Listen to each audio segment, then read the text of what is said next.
Welcome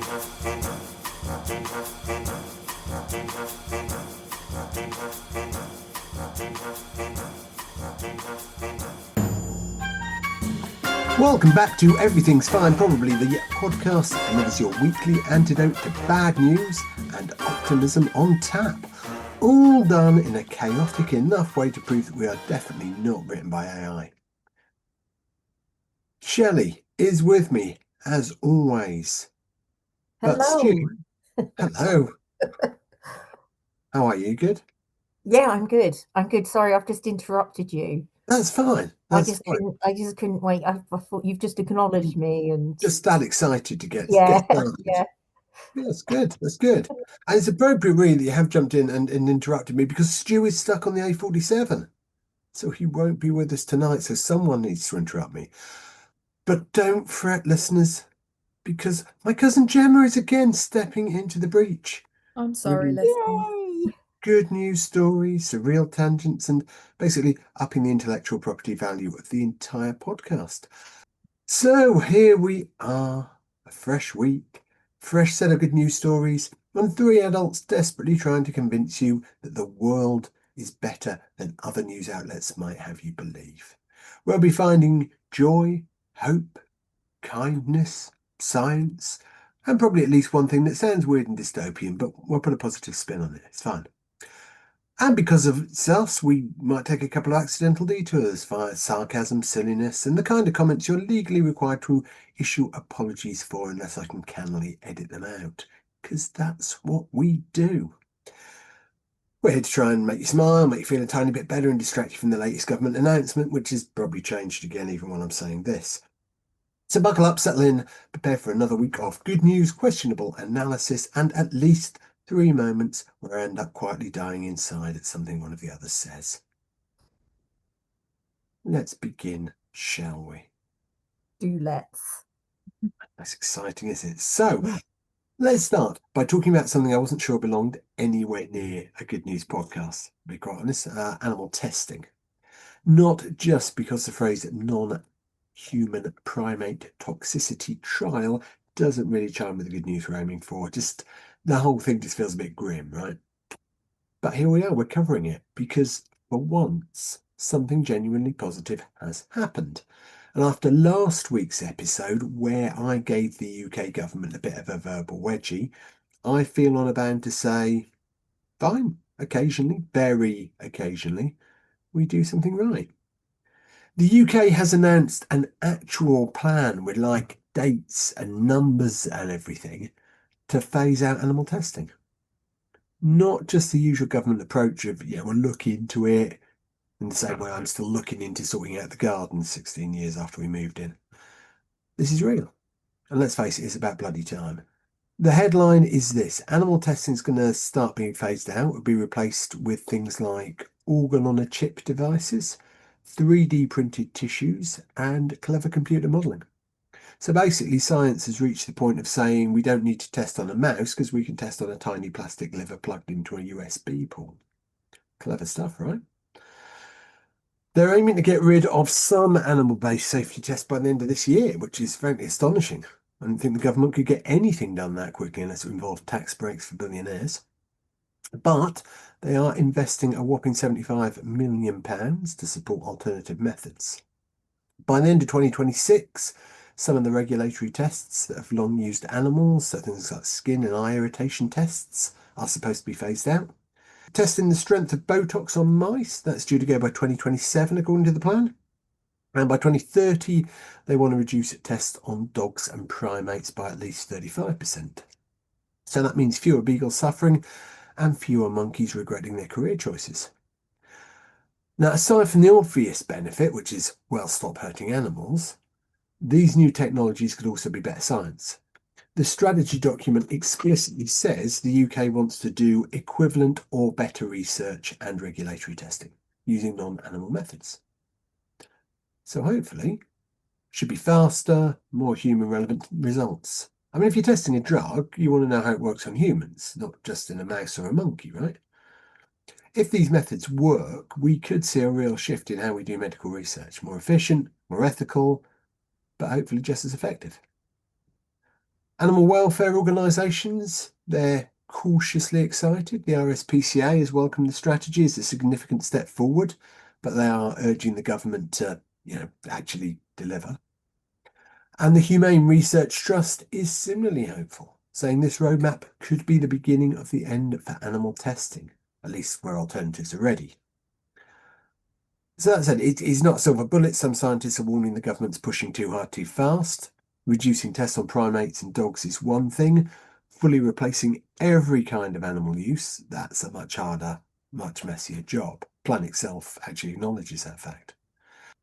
So you might well be wondering what happens if this works. Well, science changes because more use of non-animal methods, potentially better data, animal suffering goes down, and the UK could lead the way globally in humane science. It's about time, really, isn't it? I can't stop thinking. I'm really sorry. I know this defeats the point. I can't stop thinking about mice that have had Botox and how fabulous some of them must look.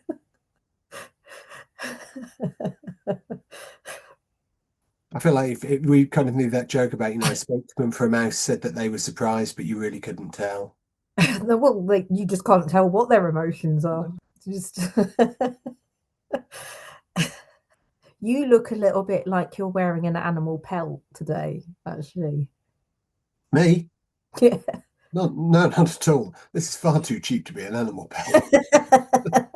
Entirely synthetic, trust me. Cost me about £3. So yeah, we are hopefully genuinely heading towards a future where researchers can say things like, "Don't worry, we didn't test this on animals. We tested it on a fake kidney we made on a 3D printer." It's also the UK inching its way out the scientific dark ages. Dogs and monkeys everywhere can breathe a little sigh of relief. Scientists have discovered a crazy new invention called a computer. And I finally said something nice about Britain. See, I'm capable of growth. You're able to acknowledge a positive thing, even though overall it's very disappointing. What the country is overall very disappointing, or the story is overall very disappointing. The country. I feel more. Oh no! The country, of course, the entire country is disappointing, not your story. You're more worried about Oh, upsetting the entire country than you no, are about no. upsetting me. Yeah, no, definitely. I'm pleased we cleared that up. Good. Well, anyway, enough about lab coats. Let's go to someone who has some nice, wholesome wildlife news. Gemma's here, fresh off of her last triumphant stand in for Stu to do another one. She's got puffins, she's got whales, she's got islands, basically everything you need for a perfect day, unless you're allergic to joy. Gemma, take it away before I start crying about seagulls.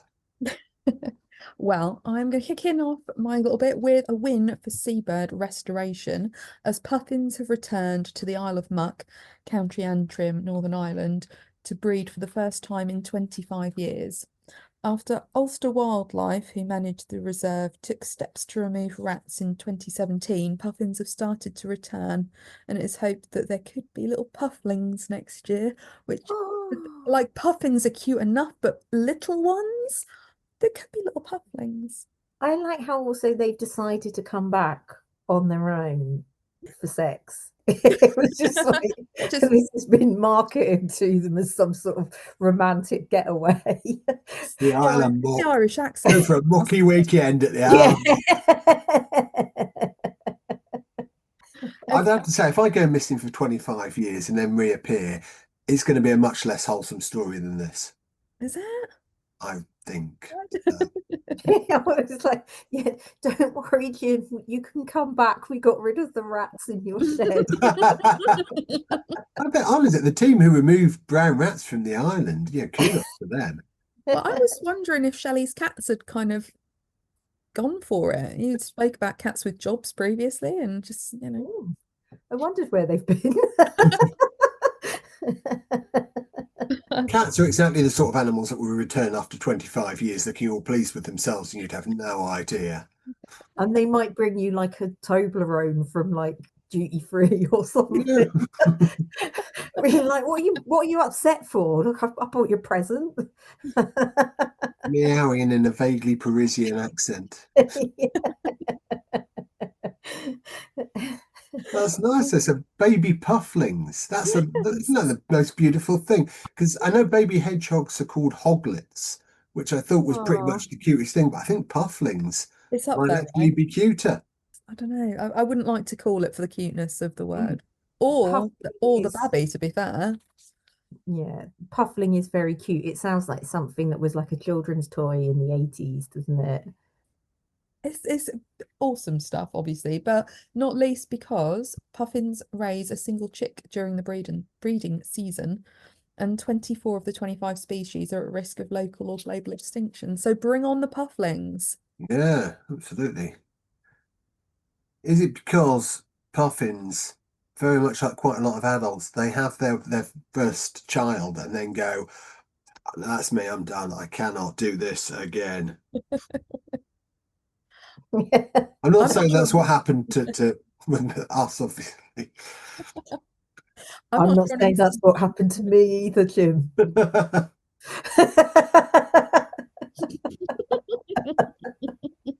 Well, that's nice. That's a nice story. Bring on the pufflings. Let's see what happens next spring. Indeed. Wonderful. And it's not all puffins with you either, is it? I'm not a one-trick puffling dealer. Absolutely. A one-trick puffling thing, as the old saying goes. Carrying on What then are you? Yeah, I think I got that on a tea Well, time. now I've been called many a thing, Jim, and I'm not sure many of them are suitable for the podcast listeners. Fair enough. Delicate little Um, ears. let's let's talk about whales then. Let's carrying on a wildlife reserve theme, and with more than a nod towards Jim's deep sea treaty thing, a resolution has been passed to create the world's most ambitious marine sanctuary. Macroncia, probably not pronounced quite like I do, is the area in the northeastern Atlantic, would protect 32 species of, I'm really sorry about what I'm about to do. Whales and dolphins. Whales and dolphins. Yeah. Yeah. It's not going to be the last time I do that. I'm sorry. It was passed with Partly because most people will have no idea what that was and why you did it. whales and dolphins, whales and dolphins. Yeah. I should And leave again, this in for people who Shelley. don't know what that is, they still won't know what you're on about. No, I Anyway, think do even carry people who on. did know what that was would be kind of, that is getting cut, right? I think there's a high possibility, but Good, we'll good, see. good. That's fine. In Oh, case I'll just carry it. This bit I think you're going to really like, Jem, because I know you like a little stat. Actually, maybe more Stu. I know he's the stat man thinking about it. Stu is far more the stat man, but I can enjoy a stat as This much is a as the good next stat. man.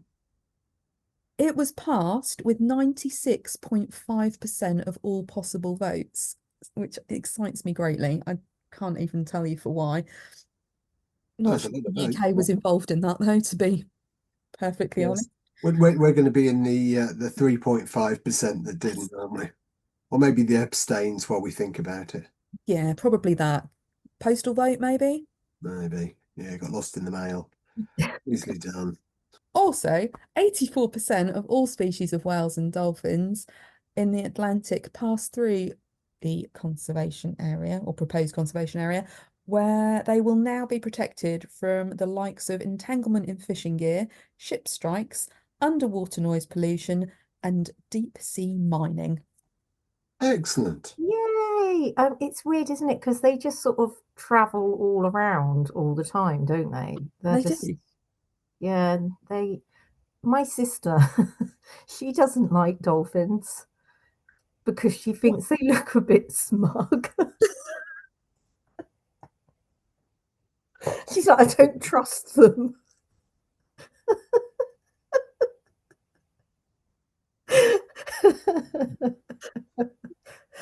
What are they hiding behind that smug expression? Look at I that never thought shit-eating to, grin. I'd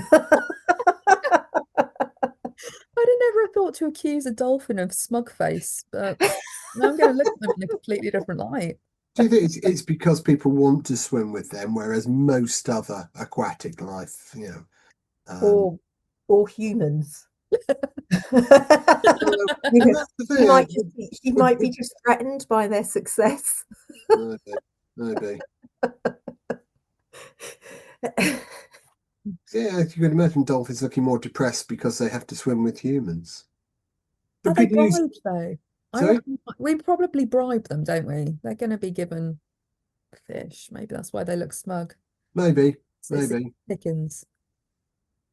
Maybe. Well, good news then for whales, for dolphins, the smug so-and-sos, and other life, aquatic life passing through the sanctuary.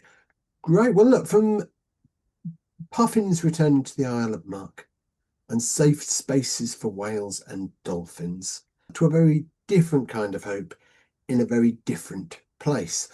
Shelley's got a story from Sudan where communities have been doing the kind of life-saving organisational work that would make most governments look like they're running a village fete with 3 volunteers and a broken megaphone.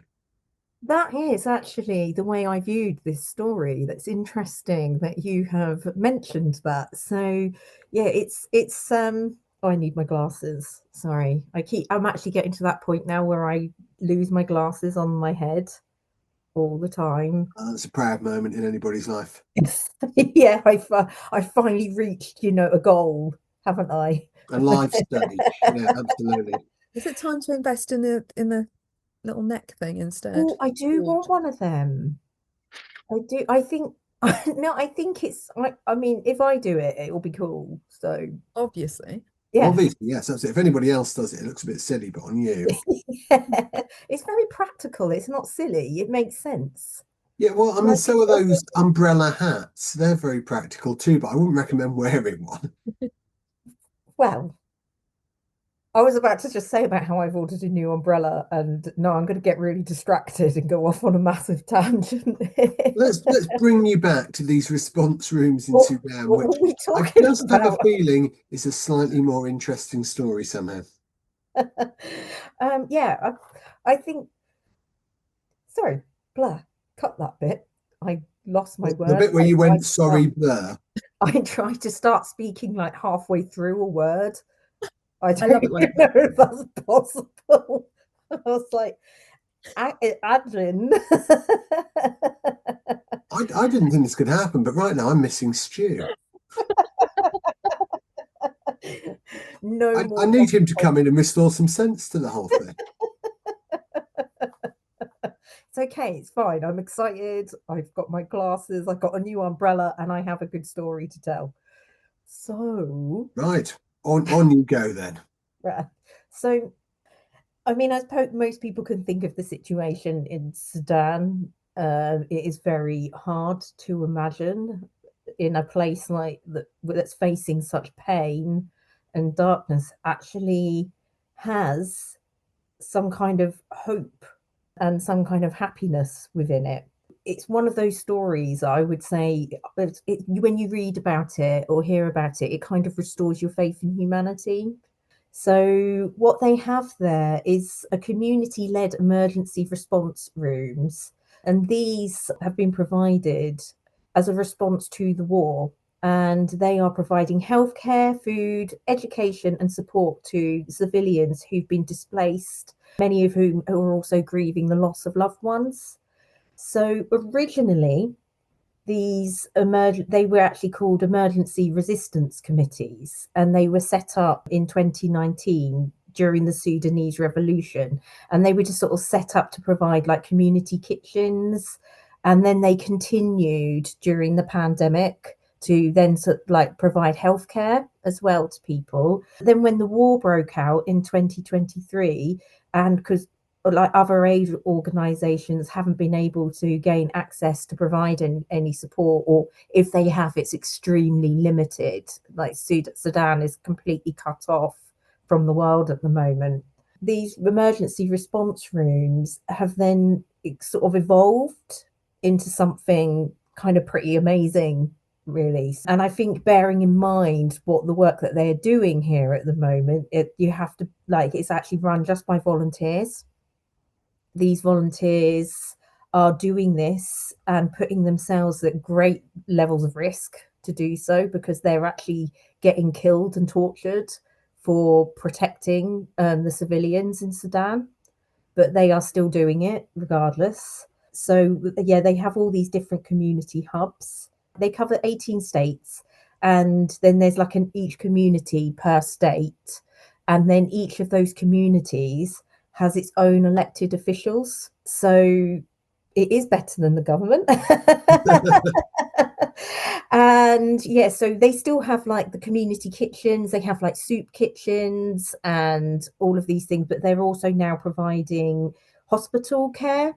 They're also providing psychological support for grief-stricken survivors, but also those who've been victims of sexual as well. I actually did see a video online when I was doing my research on it, and it showed they were interviewing this woman who she'd escaped, but only with 3 out of 4 of her children. So she lost her eldest son and her husband as well from, I think it was from shrapnel. But then there was a video of, like, in the video as well, they showed her laughing and joking with other women. And she was actually just saying, you know, she was so thankful for the safety that they have provided for her and for the help that they've given her as well. You know, like they've actually brought these people to safety and kind of given them the basics that they need, but also just the sense of community as well. And it is all just people internally who were volunteering to protect their nation, really, and support the people of their nation. So I think that is pretty amazing, really. I think, I don't know if I was there. I mean, if you were there, do you think that's something you could do in that situation? I don't think so, to be perfectly honest. But isn't it interesting how much of the time, no matter what stories we're covering, and it's been quite a range of them, we just always keep coming back to the importance of community. Yeah. It's about individuals standing up and doing the right thing just because it's the right thing to do. I think it is just one of those things that you need, though, isn't it? When it feels like the whole world is falling apart, and I mean, it can feel bad enough here, and we're really privileged here. But when you see a lot of the stuff going on, like anti-immigration protests and the hostility and violence that's coming out of those things as well, and it leaves you feeling quite like unnerved. And when you see that there's lots of people like counter protesting or standing up for people, and it makes you feel, I don't know, it kind of actually makes you feel less threatened, doesn't it? Because you've got, there are lots of other people who are doing the right thing. So it is sort of vital. I think I could do it, but I'd probably need a lot of diazepam. I think I could probably get in with it and join in with it. Whether I would have the what it takes to kick stuff like that off, though, and make it happen in the first place, Yeah. that's the real challenge, isn't it? And having those people who are prepared to make those first steps, where the rest of us then follow. Yeah, I mean, I think though the way they're set up, I mean, I think they should be they should be the government, they should be the future of Sudan. Yeah, and possibly so. And I it's don't want to. again, I don't want to start another war by saying no, that. don't do that. I Time like to how you'd go. have that much power. Oh, great. Shelley started another international They conflict. they were like, shut up, shut up, shut up. Well, that's under control. You had to open your big mouth. Yeah. How many others have you been responsible for, Shelley? I mean, I we don't know. generally It's the talk about butterfly it. effect, isn't it? You know, I don't know how many wars I've been responsible for, but there's probably a point where I might have slammed a door a bit too hard in one part of the world and caused an earthquake or a hurricane in another. You just don't know. Yeah, that's Tony Blair's excuse too.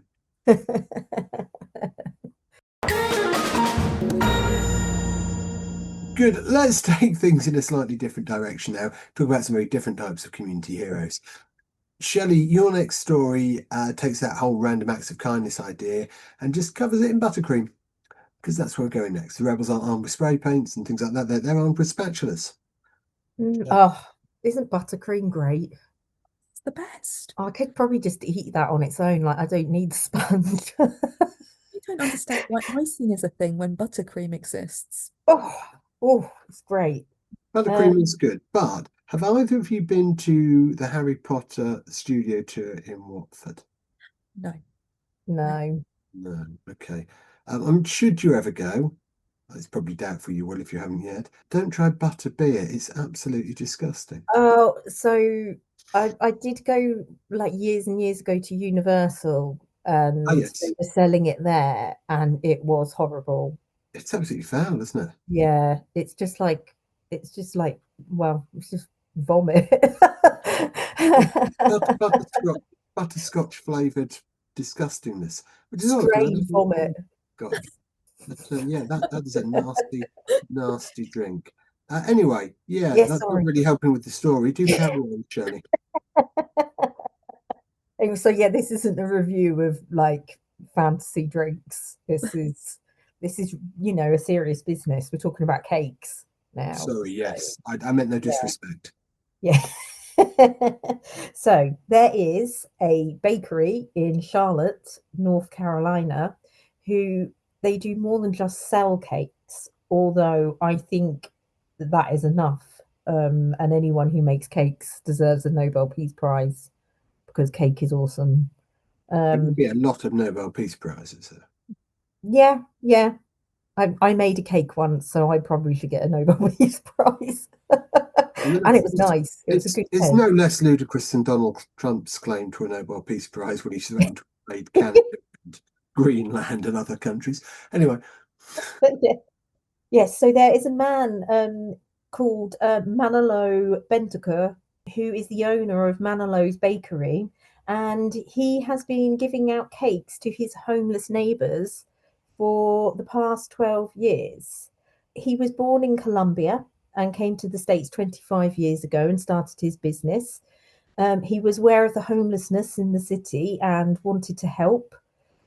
So he approached a non-profit called Raise You Up Ministries, and they support people with long-term, like chronic homelessness. And he asked them, where are they getting cakes for people's birthdays? Which I wonder if that's actually something that they even considered, because in the grand scheme of things, that's when you're trying to actually get someone off the streets and provide them with everything. I mean, that is probably something that gets overlooked in a lot of yeah, I situations. So imagine it would. Yeah. yeah, so he's then decided he's going to bake all the cakes, donate them to this organization, and they are then giving them out to the homeless people. And he's just got this really, really nice sort of healthy attitude towards. He doesn't refer to them as the homeless, he just refers to them as his neighbors. Like basically, they are the people who live in his community, and therefore they are part of his community. And yeah, so for him doing something to just give them a little bit of normality and celebrate a day that is probably not really, probably slips past them quite a lot in some situations. But it did say there was actually one person who he gave a cake to, and this is a grown adult, and they cried because that was the first birthday cake they had had for their entire life. The simple little things. And that is that's a beautiful thing, a beautiful story. I was looking into this a little bit, and I started seeing more sort of things that are going on in other places around the world. Ireland has 600 volunteer bakers going out there helping people and baking stuff, and it's like a little cupcake militia. I like. Yeah, it's nice, isn't it? Yeah, there you go. That's a man who deserves your Nobel Peace Prize. And Yeah. years supply of sprinkles as well. I've never felt so inspired to bake before, but I feel actually I'm probably doing a favour to everybody by not. You'll never get good at it by not doing it, Gemma. That like some homeless person's like, why are you doing this to me? I've already got enough to deal with. Haven't I suffered enough?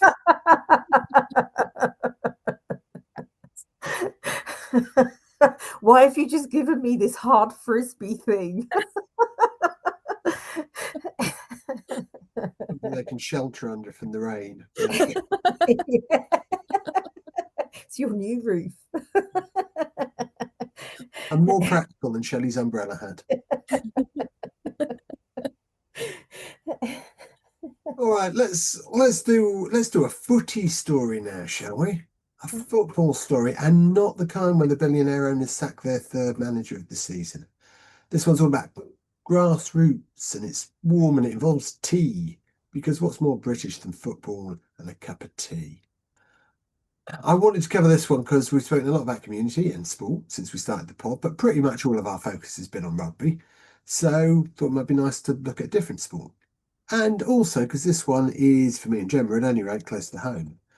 There's a community project called Grounds to Unite. It's based in rural Norfolk, and it's built on a simple but rather brilliant idea of pop-up coffee stalls at football matches, raising money for youth football and tackling loneliness in the countryside.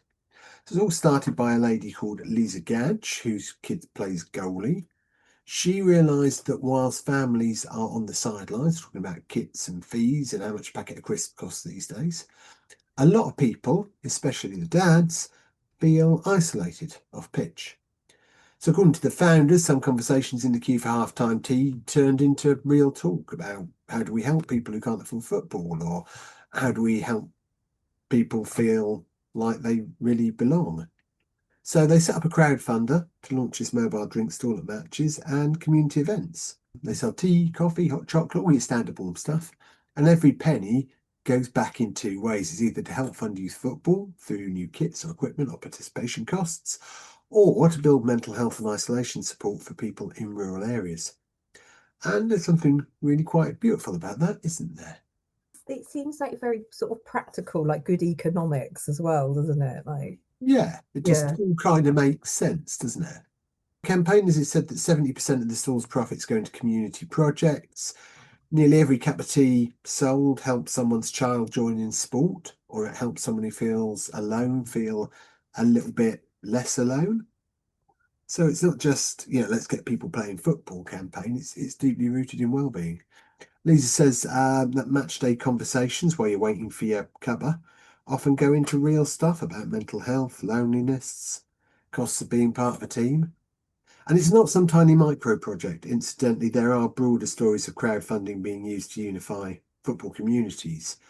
You only need to look at other clubs using crowdfunder to raise money for inclusion, community outreach, and social projects. So from a practical standpoint, kids get more access to the game, not just those who can afford it, but also those kids whose parents might struggle with kit costs. And people in rural communities get more than just a match. They get a space to connect and chat and feel part of something. And rather than relying on grants, the project just reinvests. So every match is more than just a game, it's a chance to keep building this thing. So Grounds to Unite, it's proof that sport and community and a hot drink is a bit of a winning formula. So thanks to Lisa and all the people like her around the country who are looking to make their communities better places. And Lisa, if you're based in Mulbarton, if you want to come on the pod at any time and talk to us about how it's going and how people get involved, please let us know. yeah, it sounds good, doesn't it? And I wonder if it actually changes the atmosphere at football games, like completely, because you get a lot of, well, people get abused, don't they? Even in these little small teams, and it's like kids playing, and people are sort of hurling abuse from the sidelines. I wonder if that actually calms things like that down and makes it overall a more supportive kind of atmosphere. Kind of hope so, wouldn't you? Yeah. Hopefully less referees getting punched at games like that. Yeah, because I mean, obviously, it's so. Why is it so stressful? I don't understand. It's just kids playing football. Why do people get so upset? Why do people get so upset about football as a whole? I don't know. Yeah, It's the release for all the other frustrations in your life, I suppose. we just need these little community tea stands, I think, everywhere. I think community tea stands are good. Yeah. Okay, you like marriage, you like same sex. Well, you'll love this story then. The US Supreme Court has rejected a call to overturn its landmark decision to legalise same-sex marriage. On Monday of last week, justices turned away an appeal by Kim Davis, a former county clerk for Rowan County, Kentucky, to overturn the 2015 ruling. Davis was sued by a gay couple after refusing to issue marriage licenses. Today, love won, said Kelly Robinson, president of the Human Rights Campaign. When public officials take an oath to serve their communities, that promise extends to everyone, including LGBTQ plus people. The Supreme Court made it clear today that refusing to respect the constitutional rights of others does not come without consequences. Monday's decision comes 3 years after the Conservative majority Supreme Court sparked global outrage by reversing abortion rights. Marvellous. I've just been having a look into the charming Kim Davis, who continued to defy the court order, refused to issue marriage licenses under God's authority. She was ultimately jailed for contempt of court and was ordered to pay £360,000 to the same-sex couple who she refused to marry. Yay! I bet she has Donald Trump's shit on her nose. Well, yeah, I don't like to be unpleasant about people, but I'm quite glad to see someone that like them come across in such a way. It's people who are being unpleasant about other people, isn't it? And then doing it in the name of religion. It's offensive on so many levels, isn't it? It's Absolutely. offensive to the people they're doing that to. You know, mind your own business. To call yourself Why a does it Christian and matter? ignore most of Christ's teaching. Yeah, Yeah. exactly. And yeah, it's offensive to people who really do have Christian values. So congratulations to the couple who got this overturned into their marriage, and yeah, our cheese, Kim Davis. Yeah. Well, that goes out to you. Stay legal. So that, ladies, gentlemen, puffins, and anyone baking a cake, someone they've never met, is the end of this episode of Everything's Fine, probably, where once again we've scoured the globe to prove that humans might, with a big emphasis on might, still be worth saving. Now, before we go, we do need to issue the traditional plea. Please like the podcast. Please share the podcast. Please subscribe to the podcast. Please tattoo the podcast name across your chest, whatever you can manage. If you've already subscribed, well, subscribe again. I don't think that's how it works, but give it a go. Break the system. No. Tell your friends. Tell your enemies. Tell the bloke at work who microwaves fish. I mean, if anything deserves punishment, it's making him listen to us. If you enjoy the show, or if you don't, you're just really tolerant, please leave us a review. As many stars as possible, ideally. You can follow us on social media if you want. Drop us a message. Tell us what good news you spotted. Just pop in and say hi. We'll reply because we're lonely, and this is the closest thing we have to a social life apart from hanging out with and being judged by our cats.